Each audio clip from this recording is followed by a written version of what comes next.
Tel Aviv tonight, Israel says over 100 missiles have already been fired from Iran. Haifa this evening, Israel's Iron Dome missile defense attempting to intercept a first salvo of incoming Iranian missiles. The missiles being launched in Iran, আমন্ত্রিত mind responding to future what টিভিতে Israel calls its new ইরানের phase of ছোড়া the war. মিসাইলগুলোর ৯-০%ই লক্ষ্যভেদ করেছে। Overnight, it দাবি began ইরানের Israel's সামরিক বাহিনীর। fourth invasion of Lebanon মঙ্গলবার in the রাতে past 50 রাজধানী তেল years. আবিব সহ 4টি টার্গেটে ছড়ে প্রায় Iran's 200 response ব্যালিস্টিক ক্ষেপণাস্ত্র। seemingly inevitable. প্রথমবারের মতো ব্যবহৃত হয় হাইপারসনিক মিসাইল ফাতাহ। এই হামলার চড়া মাশুল দিতে হবে ইরানকে, এমন হুঁশিয়ারি দিয়েছেন প্রধানমন্ত্রী বেনিয়ামিন নেতানিয়াহু। আন্তর্জাতিক গণমাধ্যমগুলোর আভাস রাতেই Israel হতে today পারে হামলা। disclosed it's actually conducted over 70 raids inside Lebanon in the past year, up to 7 miles inside the country. The Israeli military said today more than 9,500 Hezbollah missiles have been fired into Israel since October the 7th. Enough, says Israel. So here's the plan. I ask you for two things. One, to strictly obey the directives of the Home Front Command. It saves lives. And second, to stand together. We will stand firm together in the testing days ahead. Together we will stand, together we will fight, and together we will win. Israeli military PR, fight the war, sell the war. Video claims, impossible to verify, that its troops have located Hezbollah tunnels and arms dumps under residential areas in southern Lebanon and destroyed them for months. Ruin these, claims Israel, and its displaced people can come home. But as the old adage says, no plan survives contact with the enemy. These days, you don't need the road signs to tell you the border is getting near. Kiryat Shimona, 90% deserted for months now. The authorities evacuated people because of the threat from Hezbollah rockets, they said. The weeds grow among shut down shops, abandoned cafes. Murals speak of happier times, but in truth, this place has been attacked on and off for half a century now. Israel insists what it calls the new phase of the war is all about getting the displaced population back into towns and villages like Kiryat Shimona, close to the border, and it is close to the border. Golan Heights just over there, running into Syria, those hills there, sweeping round and behind me and over the hill just here, you're into Lebanon, and in places the border is just over a mile away. Outside the council office, a car stands like a weird still life of warfare. Revolver on the dash. We've come to meet the town's one-time head teacher, now fully tooled up security official, the ghost town's guardian. Well, 90% was evacuated during the evacuation period when the government decided that this is what we should do. 10% is in the city. It goes ups and down. What's that firing, by the way? This is our shooting, our artillery. Ariel wants the town back, the people, the school, to be teaching again. He says he wants peace. We understand that Hezbollah is about a religious war, and religious war cannot be won by military. It needs to be won by unification of the world that say no more religious wars. In Kiryat Shimona, missile strikes are not hard to find. This house hit by a rocket in January. All the while, artillery rounds pound Lebanon close by. The outgoing smoke trails of Israel's Iron Dome missile defense system against Hezbollah's Katyusha rockets. So this is Iron Dome here, and Katyusha from Hezbollah there. Yeah. Okay. We travel north, closer to the frontier, but not much closer. The checkpoint marks the military border exclusion zone. It may well be there for some time.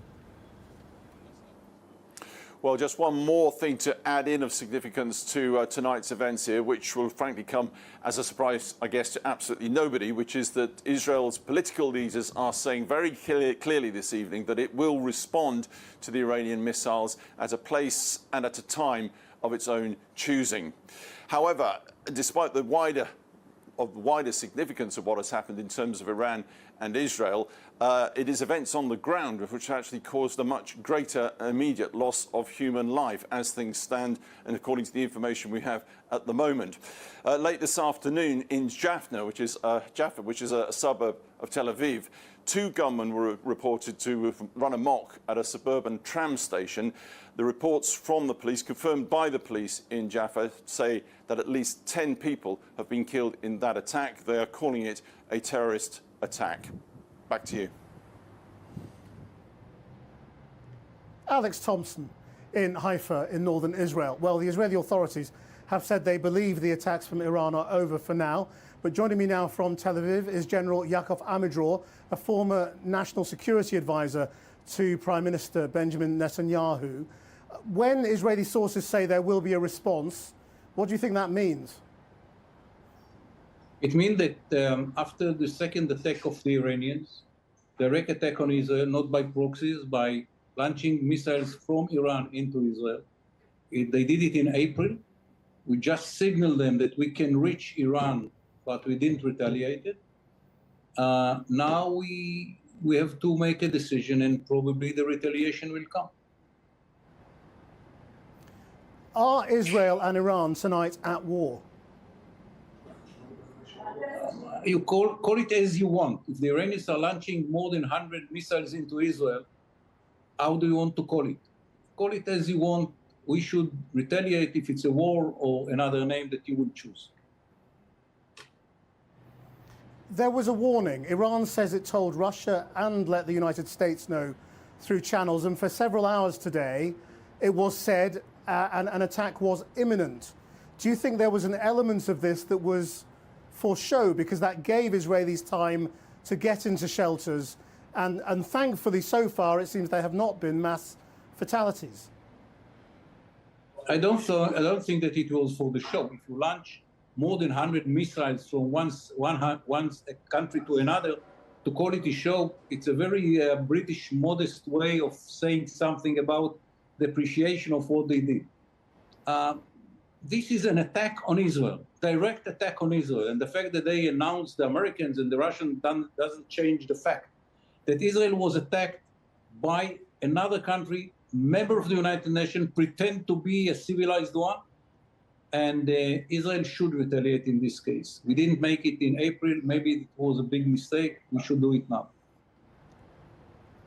Okay, well, this came, of course, on the day that Israel attacked another country, a sovereign country, Lebanon, and troops crossed into Lebanon. Very interesting remark.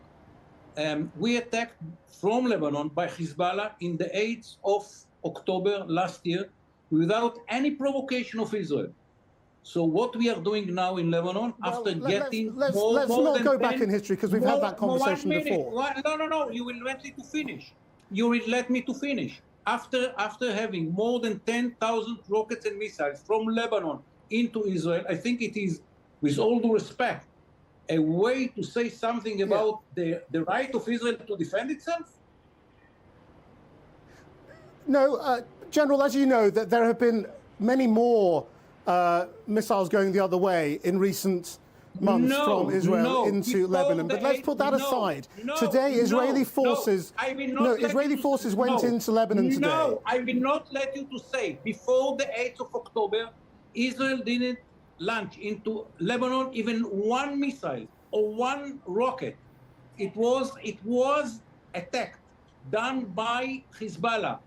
It's initiative of Hezbollah without any action of Israel. In the 8th of October last year. Since then, they launched 10,000 rockets and missiles. So, no, your audience should know that that was a war initiated. You've made that point clear. Initiated by Hezbollah from Lebanon, not by Israel.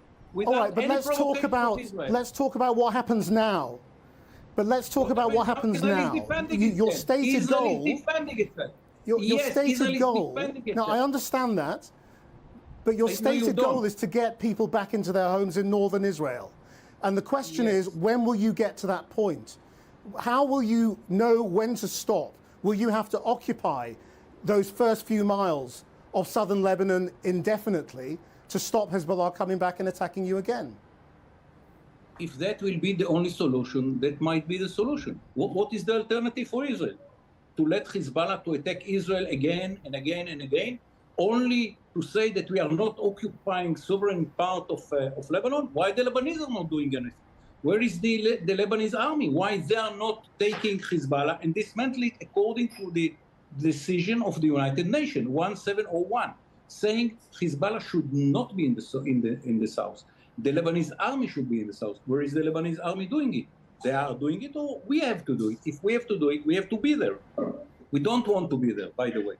We prefer that that will be done by the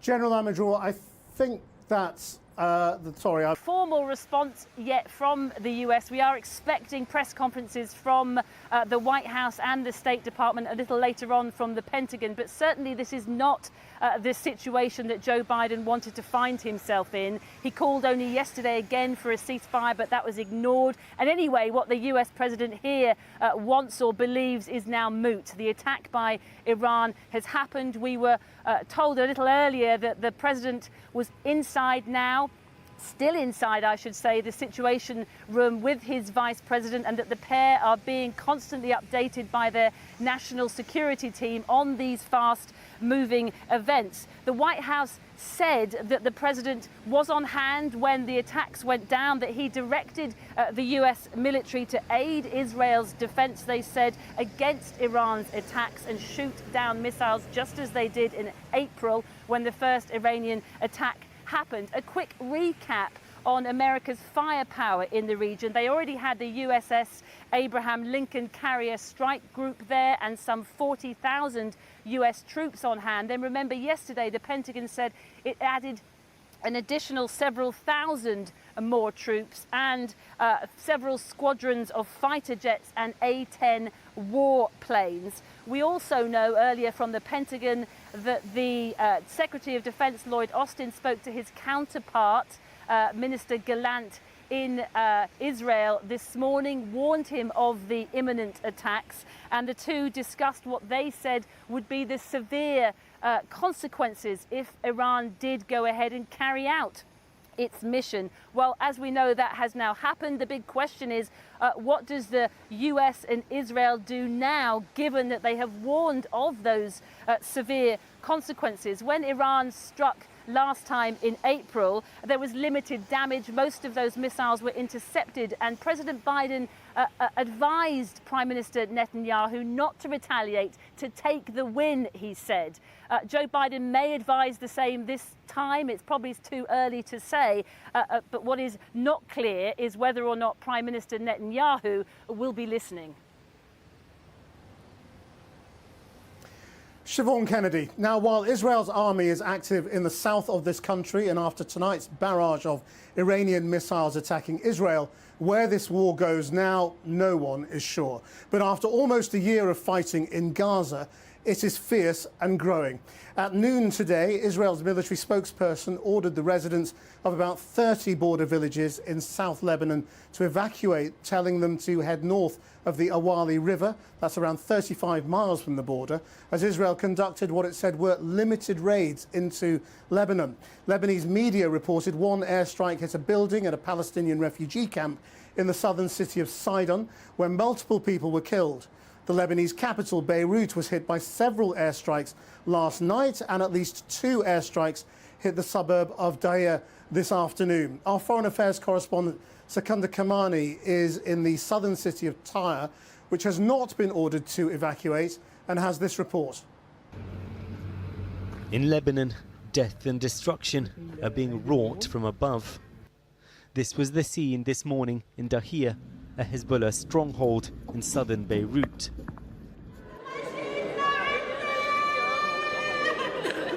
But the grief and pain caused by Israel's bloody assault is being felt by ordinary Lebanese families too. This a mass funeral for just some of the victims of one strike over the weekend that levelled a packed residential block. It's a savage and cruel enemy. I'm so sorry I couldn't protect you, Julia, sobs her father.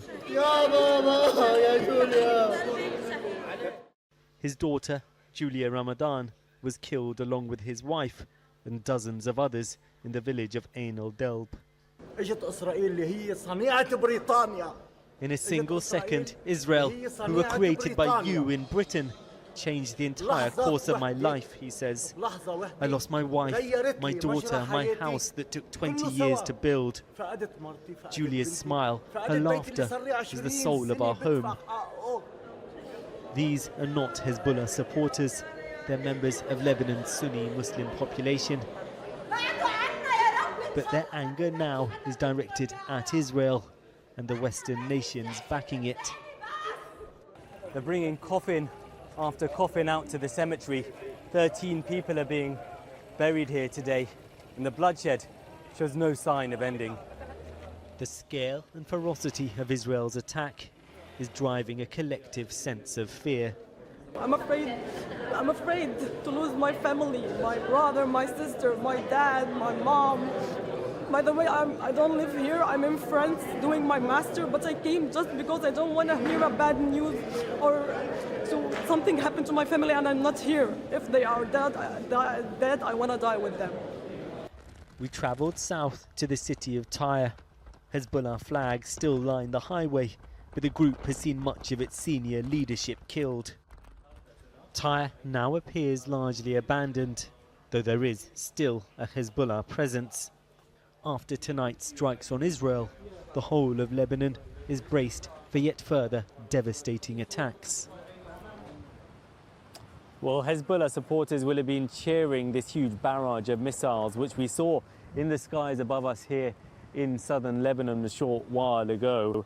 Their key supporter, Iran, finally coming out in their defense after Israel dealt them such a devastating series of blows over the past fortnight. But will this barrage of missiles really be enough to persuade Israel to scale back its offensive targeting Hezbollah from both the air and now from the ground? Or will, as I think is more likely, Israel push ahead? Today, the Israeli military warned more than 24 villages in southern Israel, in southern Lebanon, to evacuate as it announced the beginning of its ground incursion. Israeli officials have been insisting that their aims are limited to the areas right across from the border where they allege Hezbollah were planning on infiltrating northern Israel from. But many here in Lebanon fear that what the Israeli military is terming as limited ground raids could eventually end up being something much more akin to a full-scale invasion. And whilst there are significant number of people here in Lebanon who are critics of Hezbollah, who resent the group's policies and fear that maybe Hezbollah has been dragging the country into war, just as there are a significant number of people who are very supportive of Hezbollah, everyone here in Lebanon, I think, right now feels under threat. Sikandar Kamani in Tyre. Well, joining me now from another part of this city, Beirut, is Lebanon's Health Minister, Dr. Firas Abiad. Thank you for joining us. The invasion has happened. What is the Lebanese government going to do about it?